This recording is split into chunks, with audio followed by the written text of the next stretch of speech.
Hey, State Rep, how are you? I'm well. How you doing? I'm good. Thank you so much for joining us on the Business Corner.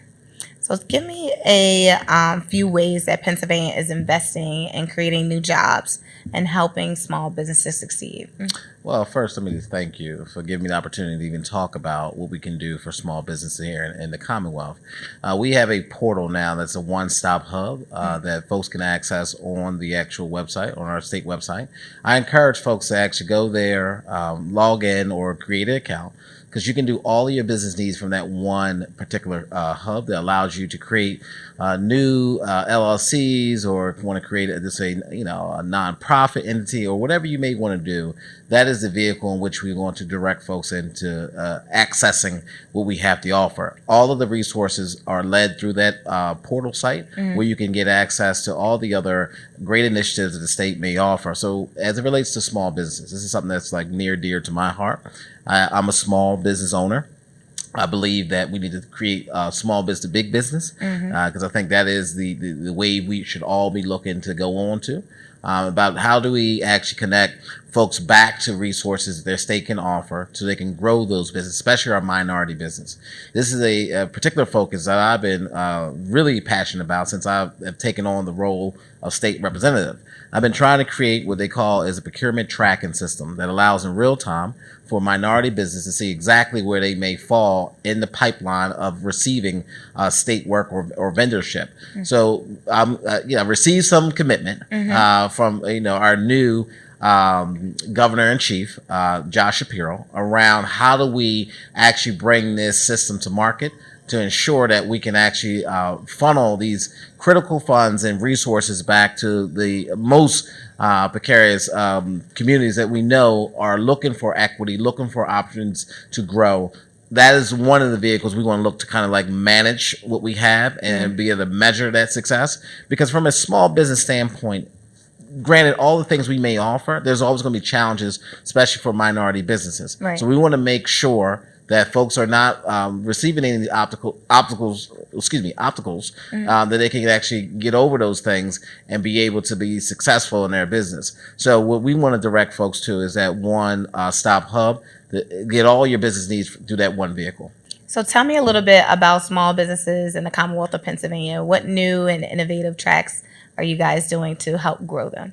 So one of the unique things about the small business market here in Pennsylvania, since the pandemic, we have seen an increase of small businesses going on to the registry to show for new LLCs. I believe during the pandemic, we've seen somewhere around 700,000 new registrants come into the one-stop system for new LLCs, which was great growth that we wanted to see throughout this Commonwealth, because I do believe that folks seeing the opportunity, especially when the economy was shut down, folks start getting back into their creative mind space and figuring out what can they do to actually bring about the wealth gap and kind of close it for their communities. So we want to make sure that we're encouraging more folks to do that. But let's get back to how folks access those resources. The one-stop app that's on our state website will allow folks to be able to get all of the actual grants that we may offer, all the other products that we may offer, and for the folks to register their businesses for the state of Pennsylvania. You can also do what's called a corporate search to ensure that the name in which you want to use is going to be available, but also to see what other names that may be available that other folks have been using in that marketplace in which you're looking to go into. My particular focus is around the minority space. I believe that is the one area that I believe we can actually change the outcome of our communities. When we talk about young kids in our communities who don't have options or need to be retooled, or just older folks who need to be retooled, this is a great way for us to really give them the capacity to kind of move their business forward. So, one of the things I've been advocating for is this minority tracking system. This is something that I'm deeply, deeply committed to seeing be completed. Maryland has a similar program, which I looked at their model, and it's great. They've been able to, in real time, track the progress of minority businesses and where they're doing business in their state. I believe if we can't manage it, we can't measure it, and we have to be able to measure those outcomes to ensure that all communities are growing together. I absolutely love that. As a minority and woman-owned business myself, coming up on 9 years, you don't, and obviously you understand, right? You are the chair of labor and industry, so you get it. Measurable results happen when small businesses are able to thrive. So that kind of goes into my next question. Because you serve on the chair of labor and industry, when you talk to business leaders and employers statewide, as well as in your district, 179th, what are some of the challenges they share with you that they see in creating more jobs and, of course, winning more contracts? Well, it's a great question. I am very fortunate to be appointed to the labor industry for this particular term. And what I've learned, and this is prior to me even taking on this role, that folks have been eager to kind of get better wages for their employees, better opportunities, and also better safety requirements that they can ensure the safety of their folks. What I know as a small business owner myself, these are some of the same qualities I want to see in terms of my employee retention, to ensure that folks are coming back and want to serve in the capacity of whatever we may be trying to build in our community. So one of the top thing in my in my research is around wages. Okay. You have to be competitive in order to kind of have retention for good workers. Because if you find one of those great workers who shows up every day, bringing new ideas and really committed to the job, it's really hard to retain them when there's other opportunities that may present themselves, and you have to then ask them to choose between a better lifestyle for their family or their loyalty to you. I think they shouldn't have to choose. We should be able to provide both. I think there is more than enough funding in this economy that we should be able to access to ensure that happens. The other thing is around access to insurance, especially around the development side. You'll learn this once you start talking to any minority contractor or developer. They'll tell you the number one impediment that they see is around how do we have bonding insured for the amount that's required to go after some of those big contracts. If I can't sustain that payment for that premium, then I can't compete. And if I can't compete, then I'm no longer in the conversation. So we have to create something in the state that allows an umbrella process for bidding. So folks who have a certain number of employees or meet certain thresholds should be able to qualify for a state-run insurance program to allow them to bid on those contracts to ensure that they can be competitive as well. No, that sounds like a really good piece of legislation right there. Please let me know, because you have my support. So tell us about your work incentivizing young graduates of universities and colleges to remain in the state. So when I first got elected, one of the first pieces of legislation that I introduced was around this higher education, homeowners program. Essentially what it would do, if you went to a 4-year college, state college, and you were willing to stay for at least 5 years, we would actually purchase your home. Wow. We would have a first position, lien position on the property, which assures that you stay there, almost like the abatement program the city of Philadelphia has, where we ensure that you can sell the house, you can transfer the deed, you have to kind of live in the house for the first 5 years. And as you go into the 6-7 years of you staying there, we'll have a reduction of about 25% each year thereafter till it gets to zero and you own your house outright.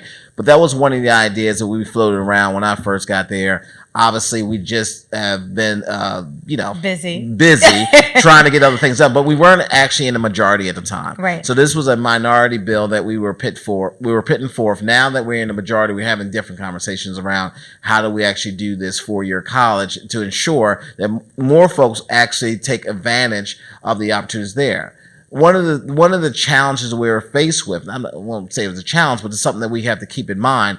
A lot of these companies are now not requiring folks to have a 4-year degree. Correct. And if we're moving in that direction, it's going to be extremely hard to convince young people to continue their education. When I believe that your education, your school doesn't stop your education. Right. And we have to be able to encourage our young people to continue to learn things they don't know already, to go out there and seek more education to be competitive across the board. You're right. I have a young son, he's 19 years old, and we're going through this process right now of trying to retool him, or not even retool him, tool him to go out in the workforce to kind of see what he wants. And one of the questions that he asked me is, where should I go? And I said, you should just do something that you care to do. Right. Because you're young enough to have multiple jobs to see what you like. And whatever you choose, makes sense for you, that's what I want you to go into.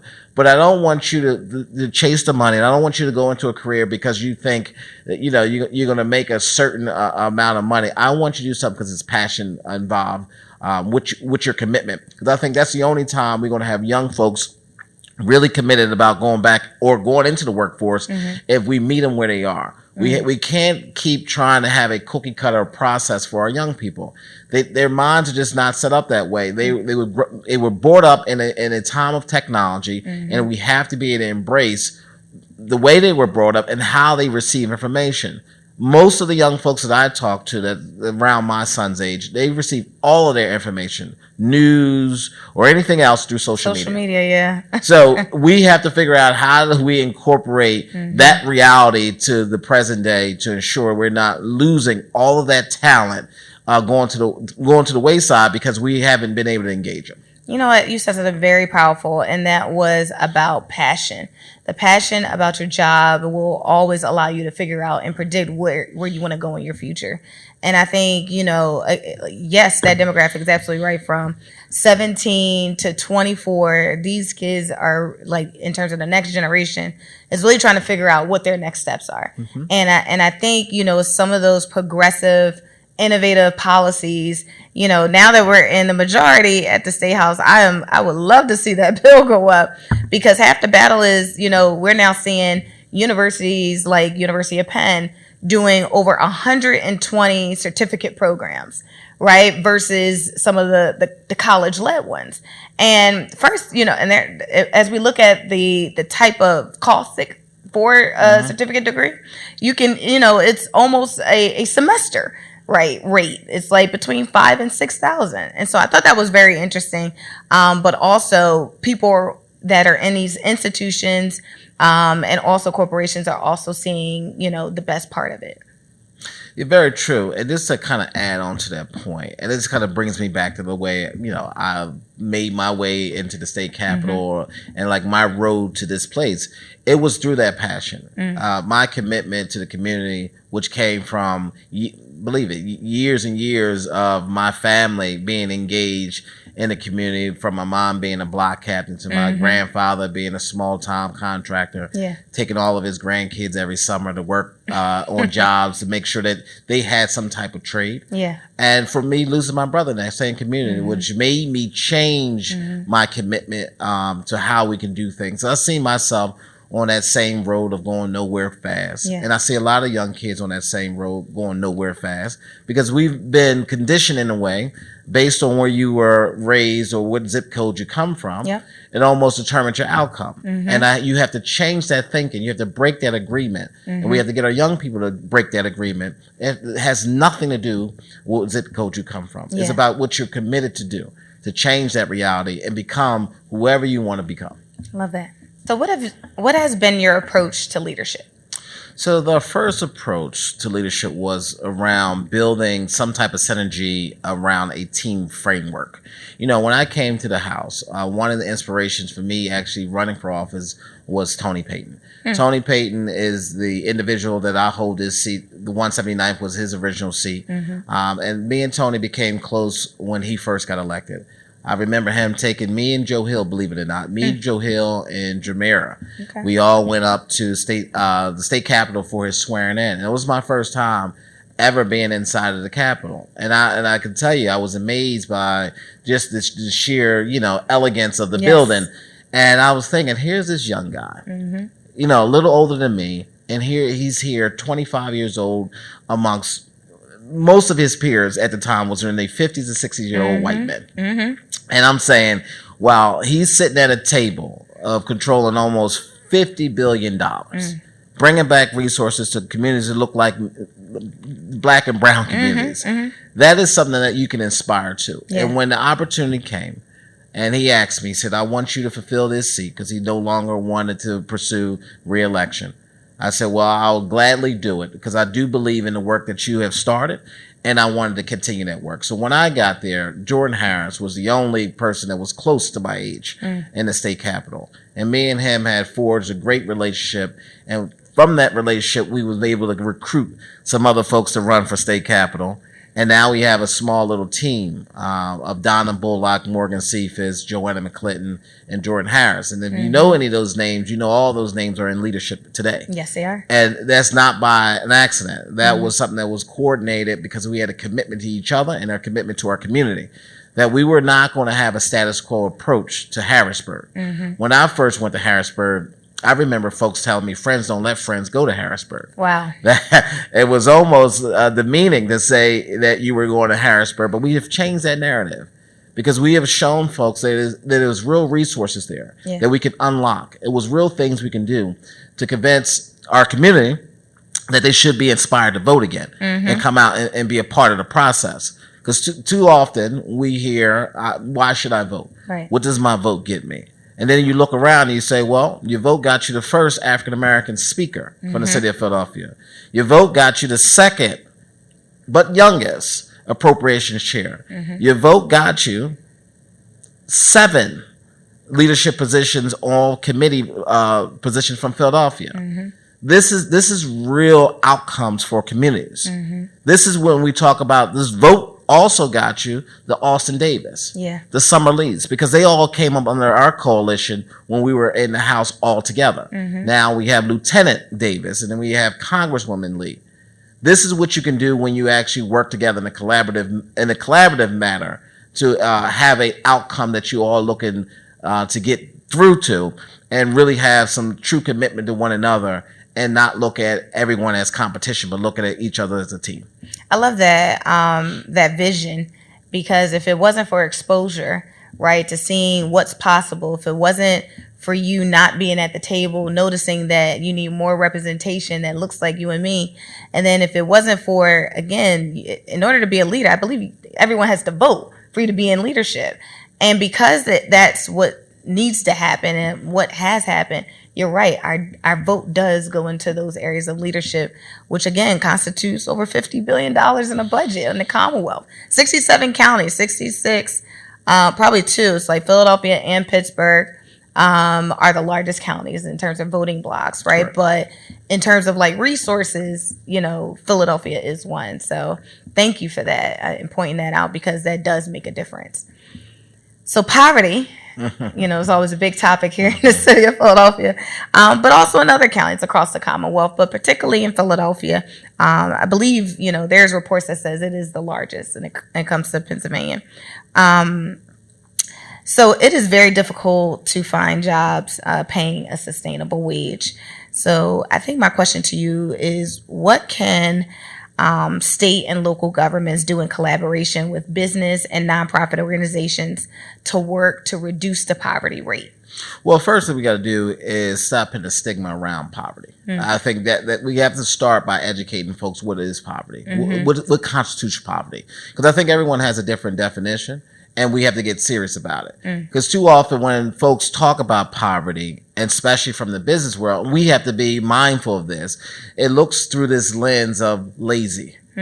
Folks are in poverty because they chose to be in poverty, right? Not systematic problems that may exist, not the fact that education may be a problem, not the fact that violence may be a problem. They just look at it from a lazy standpoint. And that sometimes infuriates me, because from my standpoint, folks might have considered that I was in poverty because I lived in a certain neighborhood. I lived in the Frankfurt section my entire life. So folks will look at that community and say, he comes from an impoverished community, which could be true, but does not mean he comes from a lazy community. And that's something that we need to make sure that we make crystal clear. And I bring that point up because I think it's important, especially when we start talking about minimum wage. When I talk to a lot of small business or big business, one of their fears prior to COVID was that $15 an hour would bankrupt their business. $15 would chase big box brands out of the city of Philadelphia, out of the first class. Minimum wage would effectively put us in recession. You know what happened when COVID hit? Folks couldn't go to work. Right. Folks were sick. Folks had children they had to take care of, and businesses suffered. And when business realized, I may be going out of business because I don't have any workforce. Correct. Guess what they were willing to do? Move the wage way Move the wage, past incentivize us to come in. $15. Yeah, they were paying people to come to work. Not only were they paying people to come to work, they were willing to give you paid time leave. Yes, they was. They were willing to take care of child care. Hybrid schedules. All these things we've been fighting for as Democrats. Correct. That they told us would bankrupt them. Was very easy for them to accept and adjust their lifestyles to. And what have we seen since then? Growth. Record-breaking revenues from those same companies. We've always said a happy employee is good for business. But folks could not hear that during that time. So we have to make sure that we're educating folks on facts. When I introduced the bill, HB 1500, which moved the minimum wage to $15, do you know where I got that idea from? That language from? From a Republican. Called their bluff. They had what we call, when we're circulating different policies, we put out a one-pager, essentially memo of our intentions to bring forth legislation.